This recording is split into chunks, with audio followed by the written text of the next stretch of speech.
Yo guys, what's up? So, I've been super into games that basically feel like playing a massive movie lately. Unreal graphics, crazy stories, the whole deal.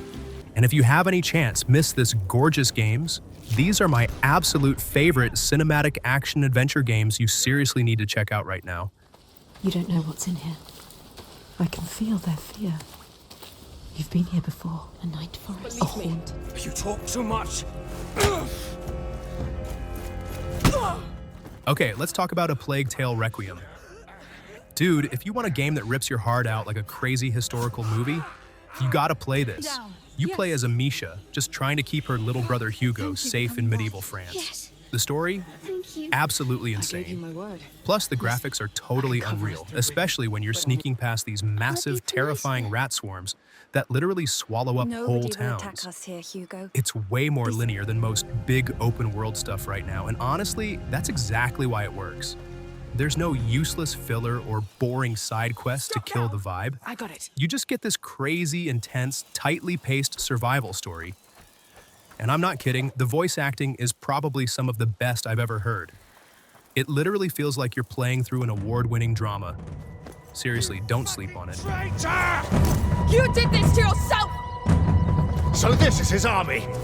A girl and a boy? No, wait! Victor, stop! Emily.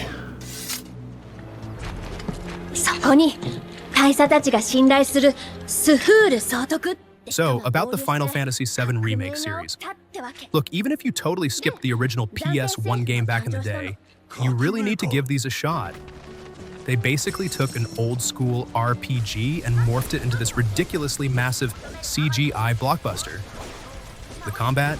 Super flashy and fast, but you still gotta use your brain. And man, whenever you pull off a huge combo, the camera pans and zooms just like you're watching some crazy high-budget anime fight. It's wild. But the best part is how they handle the crew. Cloud, Tifa, Aerith, Barrett, their banter is just top tier. The cutscenes are animated so beautifully you actually catch all these little micro expressions that make the heavy moments hit super hard. It really is like playing a crazy expensive movie that just absolutely refuses to get boring. ゴールドソーサーあっちかなお We just want a king to get on his knees, crumble for me, going down. To win the sword, Senua would drown in her darkest memories. Man, Senua's Saga Hellblade 2 is just on another level. Honestly, calling it a game almost feels wrong. It's way more like dropping yourself right into a super trippy psychological thriller movie. You play as Senua, and the whole thing takes place literally inside her head. There are 0 health bars, no annoying compass, nothing on the screen to break the illusion, just pure, uninterrupted storytelling. The facial capture is so photorealistic it gets kind of spooky. Like, there were times I forgot I wasn't just watching actual live-action video. Oh, and you have to play with headphones, you just have to. The 3D audio constantly whispers in your ears exactly like the voices Senua hears, which is terrifying but amazing. If you want something that totally messes with your head and looks gorgeous, this is it. They don't need freedom. They have safety. No more pain. No more doubt. Honored. Loved. You're bailing on me. Come on, don't be so dramatic. What, so it wasn't bad enough to leave me in that place? Dude, you can't talk about cinematic games without shouting out the entire Uncharted series. If you're craving that classic popcorn summer blockbuster vibe, this is it. Playing as Nathan Drake literally makes you feel like the star of your own personal Indiana Jones flick. The set pieces in these games? Completely out of control. 1 second, you're scaling a derailed train hanging off a cliff, and the next, you're dodging explosions in a collapsing pirate tomb. The craziest part is how the camera automatically swings around during these huge moments to give you the perfect Hollywood angle. It just makes you feel incredibly badass. Plus, the dialogue is genuinely hilarious. The characters never take themselves too seriously, so you get this perfectly paced, high-energy thrill ride. I swear, once you start playing, good luck putting the controller down. Stepping into that jungle and finding Libertalia. You? This is Sam. Sam Drake. My brother. This is no place for us. Come here, son of a bitch! You filthy little man! Okay, we seriously need to talk about Red Dead Redemption 2. I'm not exaggerating when I say this is probably one of the greatest stories ever told, period. Rockstar didn't just make a game. They built the ultimate cowboy movie and let us live in it. It's pretty slow-paced at first, but that's the genius of it. You spend all this time chilling around the campfire, really bonding with Arthur Morgan and the gang. They even threw in this amazing cinematic camera button. You just hold it down during long horseback rides, and it frames the whole landscape like some epic old-school Western film.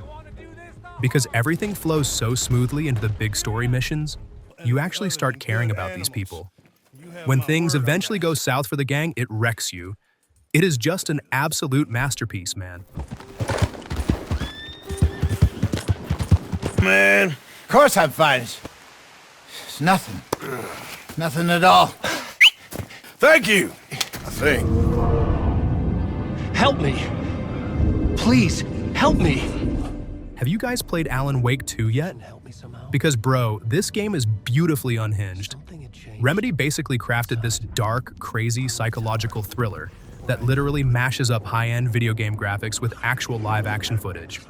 You bounce between two characters, this awesome FBI agent named Saga and Alan Wake, a writer who's stuck in this freaky shadow dimension. The lighting and the overall vibe are just off the charts. Seriously, it feels exactly like binging a prestige HBO horror show in the middle of the night. Every night after They work. even use these insane musical interludes to transition between chapters, which just completely locks in that cinematic feel. It's super weird, genuinely terrifying at points, and totally brilliant. If you're into stuff like Twin Peaks or those really trippy detective shows, this is gonna be your new obsession. I have the clicker. We can. My mind places more than I thought it was. This isn't my intuition.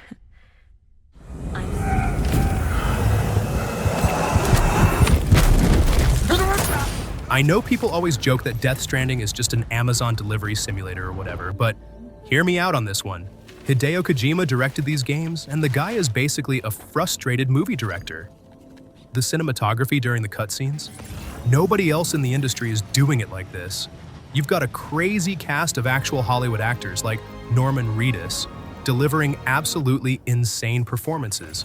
You spend your time hiking across these haunting, gorgeous landscapes trying to reconnect society. And then suddenly, the camera pans way out. This beautiful indie song kicks in, and it's just pure magic. You definitely need some patience, but it pays off with wild sci-fi lore and visuals that will completely blow your mind. Plus, the second game just dialed all that glorious weirdness up to 11. It's a total trip. Raindrops are falling on my head, they keep falling. Oh, that must have been quite the nightmare. Back up! Put your gun down. You can walk away from this, okay? I can. Shut the fuck up! Gun down. Hands up. Man, if you want a game that will literally shatter your heart into a million pieces, you have to play The Last of Us Parts 1 and 2. Naughty Dog essentially invented the modern prestige story game. The motion capture tech is so unreal that you can catch every tiny eye movement and smirk on Joel and Ellie's faces during quiet talks. And there are zero awkward loading screens ruining the tension. You go from this brutal, sweaty stealth combat straight into a beautifully directed cutscene without missing a beat. It honestly feels like you're playing the lead role in some massive HBO drama. Well, actually, they made the live-action series. And it's awesome. The characters are super messy, totally realistic, and they will stay stuck in your head for years. If you care about acting and a crazy good script, these are straight up mandatory. You don't just leave me a goddamn note.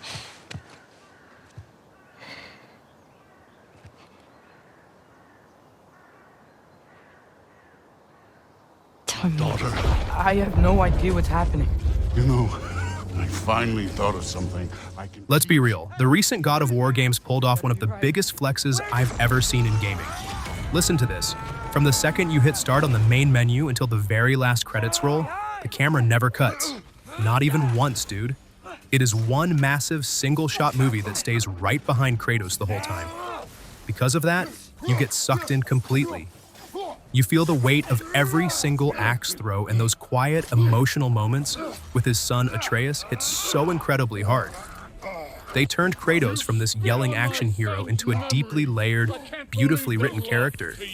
You're exploring these massive mythological realms, the acting is top tier, and the whole single take trick just blows my mind every time I play it. It's perfect. Of all the things, Odin. Let go of the boy and face me! Tell your brother to throw me the mask and you've got a deal. Stop. He can't.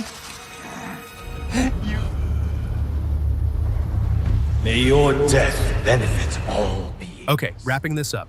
We've got Ghost of Tsushima and the new Ghost of Yotei. Guys, if you've ever watched a classic samurai movie and thought, I want to do that, this is your game. Sucker Punch basically built a world just to show off how cinematic they can be. There's even a filter that makes the entire game look and sound like an old Akira Kurosawa film in black and white. The sword fights? Totally theatrical. You get these dramatic standoffs that feel super intense. And honestly, half the time you're just riding your horse through these ridiculously colorful flower fields while the actual wind guides you to your next quest. No cluttered menus ruining your screen at all. It's just you, your katana, and some of the most gorgeous art direction ever. You gotta play it.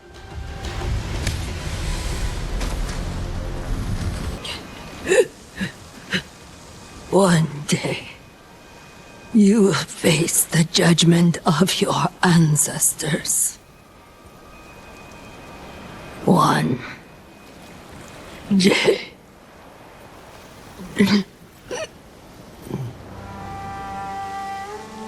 May your death benefit all beings.